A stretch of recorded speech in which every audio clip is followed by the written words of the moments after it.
Have you ever walked into a room all ready to say hi to your favorite fluffy friend, only to watch them just bolt? If you've ever found yourself wondering, why does my cat run away from me? Well, trust me, you are not alone. Let's get into this super common and, let's be honest, kind of confusing cat behavior. It's such a classic scene, right? You see them chilling across the room, you start to walk over and poof, they're just gone. It can really feel like a personal rejection, can it? But what's actually going on inside that furry little head of theirs? This exact scenario plays out in homes all over the world. And yeah, it's frustrating for sure, but it's also a part of the cat-human dynamic that we really misunderstand. The good news is, and you gotta hear this, it's almost never about you personally. In fact, it's usually all about them. Okay, check this out. Actual research into cat behavior shows that a whopping 90% of our domestic cats show what scientists call independent behavior. That's right, 9 out of 10 cats. So that little streak of independence, that need for personal space, it's not an insult. It's basically their standard operating procedure. So, to really get to the bottom of this, we kind of have to stop thinking like a human for a minute and start thinking like a cat. So let's dive into their inner world and really look at the instincts and feelings that are driving what they do.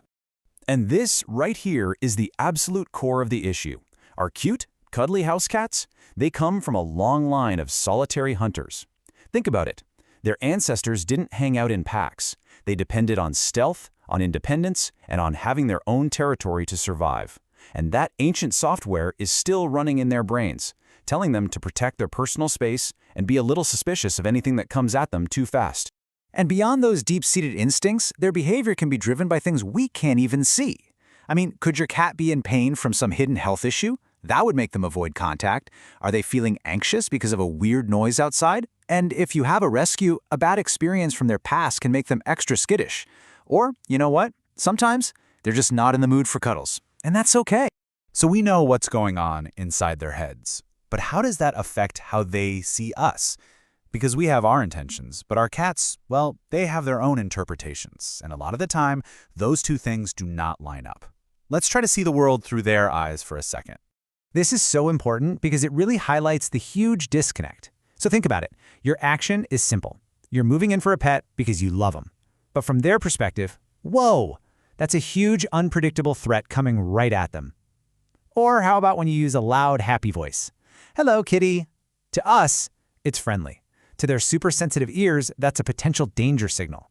And that new perfume you're wearing? To a cat whose entire world is based on scent, that's just a confusing, invasive smell that's messing with their territory. And get this, it's not even just about what we do, it's about what we feel.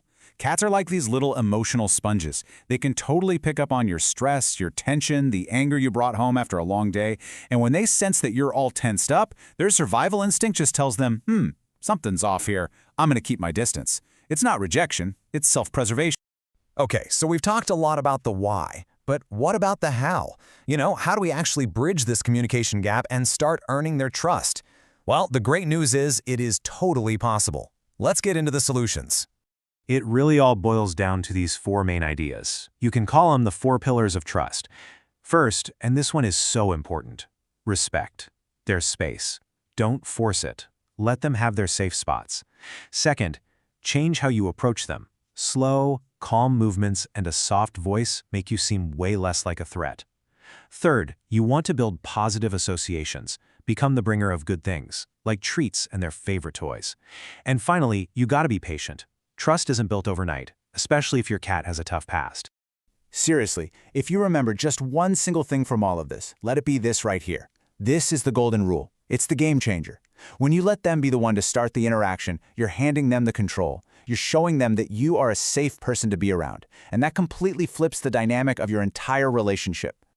So, when you boil it all down, the real takeaway is this. It's not about forcing them to understand our world, it's about us taking the time to understand theirs.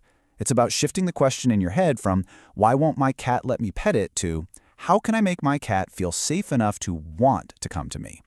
That little change in perspective, well, it's everything. So the next time you see your cat, just take a second. Remember what we've talked about. They're not just a pet. They're the descendant of a solitary hunter, a creature with a whole different way of communicating. So I'll leave you with this question. What conversation will you start with your cat today?